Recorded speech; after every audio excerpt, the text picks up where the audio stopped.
Bienvenue dans votre rendez-vous éco. Alors ce soir, on va parler d'emploi puisqu'il y a 225 000 embauches de prévues cette année dans la région en 2018. Donc pourquoi y a-t-il autant d'embauches? Pourquoi justement il y a autant de secteurs qui recrutent? Quels sont les secteurs qui recrutent? On va en parler avec Benoît Meyer, vous êtes le directeur de Pôle emploi en Gironde. Et on va en parler aussi avec un chef d'entreprise, Arnaud Bard. Vous êtes le fondateur d'Aloïs, c'est une société d'aide à la personne justement. Et ce sont des secteurs qui recrutent aujourd'hui énormément.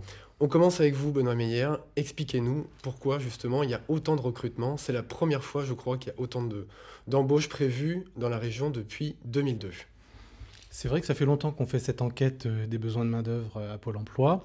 Et c'est la première fois qu'on connaît une augmentation aussi spectaculaire des intentions d'embauche des entreprises. On a interrogé 15 000 entreprises en Gironde cette année pour leur demander quelles étaient leurs perspectives de besoins de recrutement. Et vous l'avez dit, 225 000 besoins de recrutement en Nouvelle-Aquitaine. C'est 65 000 en Gironde. C'est près de 20% de plus que l'année dernière. C'est du jamais vu depuis qu'on fait cette enquête. Ça fait 5 ans que les besoins de recrutement et les intentions des entreprises sont orientés à la hausse, mais généralement des hausses beaucoup plus modérées. Cette année, on est sur un rythme 2 fois supérieur à celui qu'on a connu dans le passé. Alors pourquoi? On constate que cette perspective est conforme sur l'ensemble de la France, c'est-à-dire qu'on a le même type d'évolution France entière et par conséquent on voit bien qu'il y a une dynamique économique qui est présente, qui est forte, avec une croissance qui a été de près de 2% l'an dernier, dont les perspectives se précisent dans le même sens sur l'année en cours. Et donc, les chefs d'entreprise, visiblement, ont une activité qui leur permet d'embaucher, ont une visibilité et donc une confiance dans l'avenir qui leur permet également d'embaucher. Et ça se traduit notamment par le fait que leurs intentions de recrutement en contrat durable sont bien supérieures à ce qu'elles étaient par le passé par rapport aux contrats saisonniers. C'est la première fois qu'on bascule sur des parts d'emploi durables qui vont être majoritaires sur notre département. Arnaud Bard, en tant que chef d'entreprise, justement, quelles sont les raisons de cet optimisme des patrons? C'est, je pense, la politique qui mène ses fruits aujourd'hui sur par exemple, le CICE, sur Le crédit, justement, rappelez-nous, je vais pas trouver le c'est terme. sur la compétitivité. Oui, Hein. sur l'emploi. Donc, Oui. on a été aidé. On a eu pendant plusieurs années des subventions sur l'emploi. Donc, dans un secteur comme le mien, c'est bénéfique. Sur l'aide à la personne, justement, on dit souvent qu'il y a des problématiques de recrutement, c'est-à-dire qu'on a du mal à recruter. Est-ce que c'est toujours le cas? Est-ce que c'est lié au fait que ce sont avant tout des CDI, certes, mais à temps partiel? Alors, moi, je peux dire que pour Aloïs, on n'a pas eu de mal jusqu'à aujourd'hui à recruter. On commence à sentir que le marché de l'emploi devient un peu tendu, et c'est normal avec ce que Pôle emploi annonce. C'est normal que les mois à venir vont être plus tendus. Alors, comment vous recrutez, justement? Vous nous dites que vous n'avez pas de problématique de recrutement, alors que c'est un secteur, justement, où on enregistre une forte pénurie de main-d'œuvre. Comment vous faites, vous? D'abord, on essaye de bien faire notre travail. Ça, c'est la première chose, et que ça se sache. Bien faire notre travail, c'est accompagner nos bénéficiaires, hein, puisque notre métier, donc, c'est d'accompagner des personnes qui sont fragilisées soit par le handicap, soit par l'âge. Et donc, notre métier, c'est de faire en sorte qu'ils aient le sourire au quotidien et qu'ils soient bien accompagnés par des auxiliaires de vie formés tous les jours au quotidien.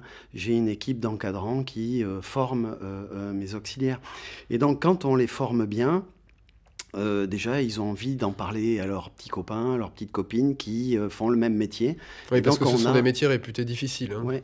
Mais du coup, on a, grâce à ça, beaucoup d'auxiliaires qui nous envoient des candidatures. On a aussi des bénéficiaires qui se sentent bien accompagnés, qui nous envoient des candidatures, puisqu'ils connaissent des auxiliaires de vie. Et puis, on a ce partenariat avec Pôle emploi qui nous aide au quotidien.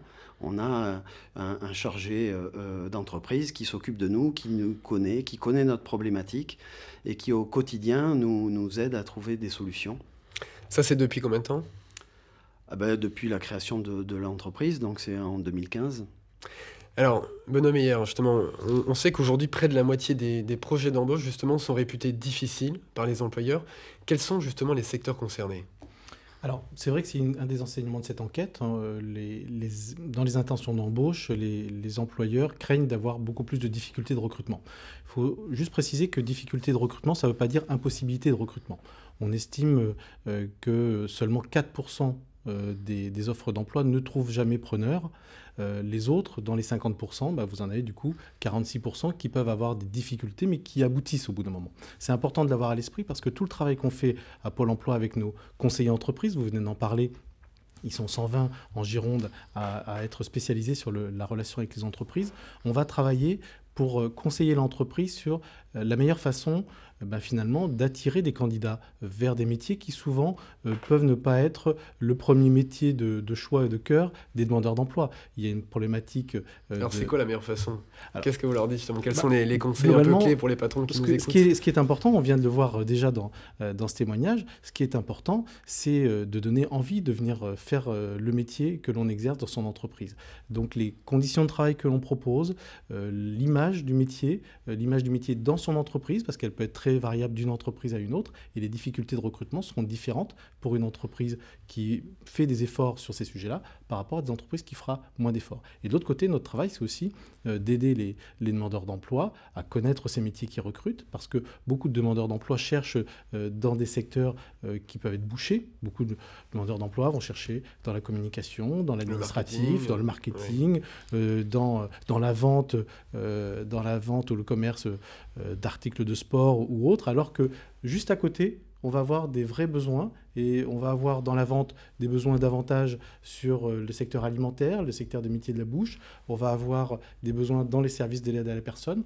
Donc on a vraiment des situations qui doivent être traitées et c'est ce qu'on cherche à faire avec les entreprises de manière très personnalisée parce que chaque cas est différent.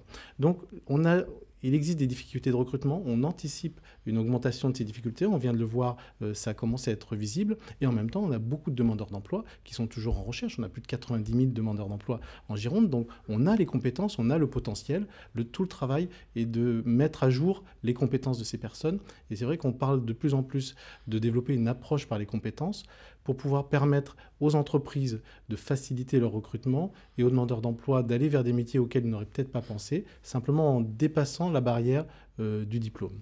Pour les téléspectateurs là, qui nous écoutent, quels sont justement les secteurs aujourd'hui qui recrutent le plus dans la région? Alors, les secteurs, la bonne nouvelle, c'est que tous les secteurs sont à la hausse. Tous les secteurs d'activité sont à la hausse. Donc, on a ça en Gironde et sur la région.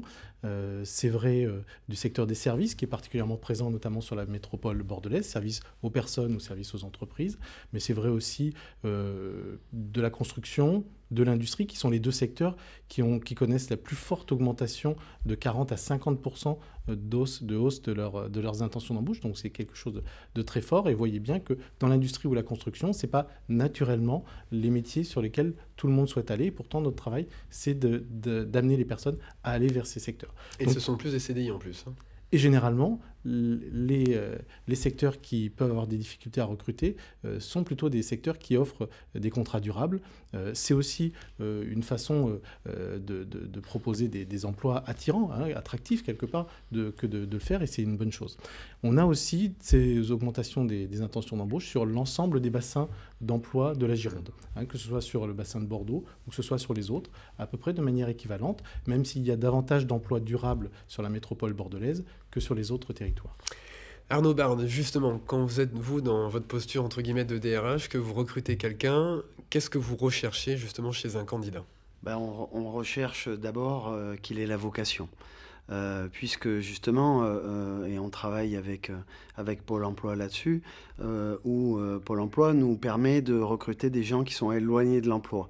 Mais Pôle emploi va voir dans ces personnes-là une vocation. Il y a des tests qui sont faits par Pôle emploi et à ce moment-là, nous, on les recrute. On les forme, on les accompagne au quotidien, ce qui en fait aujourd'hui, les meilleurs, c'est ceux qu'on forme depuis le début en fait. Et en fait, parce que la technique, Bon, ça s'acquiert et dans mon équipe, j'ai des personnes qui sont en capacité de former, des infirmières, des aides-soignantes qui sont en capacité de former au quotidien. Par contre, là où il ne faut pas se tromper, c'est au départ, c'est la vocation, quelqu'un qui a envie de faire plaisir, qui a envie d'accompagner une personne ou plusieurs personnes même. Voilà, c'est ça qu'on essaye de trouver. Au niveau des besoins, vous allez recruter combien de personnes cette année, vous? On a recruté? Oui, combien vous allez recruter cette cette année, vous? année? Bah, ça dépend du marché, entre 50 et 100. Ah oui, quand même. Ouais. Et en termes de salaire, parce que souvent dans votre métier, justement, on dit que les salaires sont pas très attractifs. Alors nous, justement, on se bat pour proposer à nos collaborateurs des temps pleins, puisque dans ce métier-là, la première difficulté, c'est de passer à temps plein. Donc nous, on choisit aussi nos bénéficiaires, nos clients, en fonction de ça. On essaye de proposer des temps pleins le plus vite possible. Et est-ce que C'est-à-dire vous recherchez... en moins de 3 mois, la personne, elle est à temps plein. Et ce sont des CDI? Oui, on n'a pas de CDD dans notre activité. Est-ce que vous recherchez aussi une formation particulière ou vous prenez tout type de profil? Non, tout type de profil. Vous voyez, ce matin, j'étais avec un collaborateur qu'on a formé depuis le début. Il travaillait dans la viticulture. Voilà. Et aujourd'hui, il a 50 ans, il a voulu changer et il fait le bonheur des bénéficiaires qu'il accompagne aujourd'hui. Si vous devez donner un conseil à quelqu'un qui prépare un entretien recrutement, qu'est-ce que vous allez lui suggérer? D'avoir le sourire, d'abord. Ouais. Et puis, de dire l'envie qu'il a d'accompagner des personnes et de montrer son appétence à vouloir stimuler des bénéficiaires, à vouloir trouver des solutions. Voilà, c'est ce qu'on essaye de faire au quotidien, stimuler nos bénéficiaires quand ils en ont besoin. Benoît Meyer, si on regarde ces 225 000 emplois dans la région qui vont être proposés cette année, est-ce que géographiquement, il y a aussi justement des secteurs, des zones où ces emplois sont concentrés? Alors oui, les secteurs ont des caractéristiques géographiques, économiques qui sont différentes, hein. On le sait que sur la Gironde en particulier, vous avez la métropole bordelaise qui offre des services dits beaucoup plus tertiaires, avec une part d'encadrement qui est beaucoup plus importante qu'ailleurs. 40% des intentions d'embauche de cadres se font sur la métropole bordelaise de toute la région. Alors qu'évidemment, dans les territoires comme le Blayais, le Médoc ou le Libournais, on va trouver beaucoup plus d'emplois classiquement sur l'agriculture, la viticulture. Sur la côte, on va trouver évidemment beaucoup plus d'emplois saisonniers liés à la saison touristique également. Donc ça, c'est à la fois des caractéristiques classiques, mais ce qu'on perçoit, c'est que dans tous les territoires, il y a une forte augmentation des intentions d'embauche et davantage de besoins en termes de contrats durables. Et je voudrais revenir d'un mot sur le témoignage de l'entreprise, parce que ce qui est intéressant, c'est qu'on voit que ces entreprises peuvent avoir du mal à recruter, et pourtant, on n'a pas de barrière de diplôme, pas de barrière de qualification. Et ça, c'est quelque chose qu'il faut que chacun s'en empare, à la fois du côté des entreprises et en même temps du côté des candidats. Parce que les critères vont être davantage sur ce qu'on va appeler la compétence comportementale, le savoir-être, hein, le sourire, la capacité d'être autonome, la capacité d'être dynamique, la capacité d'être force de proposition, de pouvoir travailler en équipe. Tous ces éléments-là prennent de plus en plus d'importance parce que derrière, une entreprise qui veut recruter, elle fera comme celle-ci, c'est qu'elle se donnera les moyens de former ces personnes. Parce qu'elle aura identifié quelqu'un qui a envie de travailler, qui a envie de faire ce métier. On parle de vocation, on va pas chercher des gens qui ont une vocation depuis la petite enfance, on va dire des gens qui ont envie de faire ce travail, qui ont envie de bien faire un métier, en plus un beau métier d'aide aux personnes. Mais c'est vrai aussi tous les métiers ont leur belle part finalement, et donc ça c'est quelque chose de très important sur lequel on travaille, et à Pôle emploi on va aussi se doter de moyens pour pouvoir mieux accompagner les personnes à faire valoir leurs compétences comportementales. Ça va se traduire concrètement comment, justement, en termes de services? Par des services de type, on va dire, formation, exercice, pour pouvoir valoriser son image auprès d'un professionnel. Parce que beaucoup de demandeurs d'emploi recherchent un emploi tel que celui qu'ils ont quitté auparavant, alors qu'ils pourraient s'ouvrir sur d'autres métiers. Donc notre travail, c'est à la fois de les informer sur ces métiers qu'ils recrutent et en même temps de les préparer à ces attentes des entreprises qui sont davantage des attentes autour des bons comportements. Est-ce que, Arnaud Barthes, cet optimisme justement d'achat d'entreprise devrait être durable? Est-ce qu'on devrait avoir un niveau d'embauche aussi élevé dans les prochaines années? Ah ben, je l'espère, je l'espère. Non, mais est-ce que c'est ce que vous percevez en Oui, termes... moi j'ai le sentiment, parmi mes amis qui sont chefs d'entreprise, qu'on est tous dans la même dynamique, qu'il y a une très bonne dynamique. Et je pense que il faut l'avoir, cette dynamique, et il faut avoir en tête que la meilleure manière de recruter et de garder les personnes, c'est comme vous l'avez dit, c'est d'augmenter les compétences de chaque collaborateur, de les former au quotidien, de respecter la vie privée, la vie perso, de leur donner des moyens de nous dire dans notre cas, les heures à laquelle ils veulent travailler et d'en tenir compte. Merci beaucoup à tous les deux. On se retrouve la semaine prochaine et d'ici là, j'aurai aussi probablement retrouvé ma voix. À très vite sur TV7. Merci.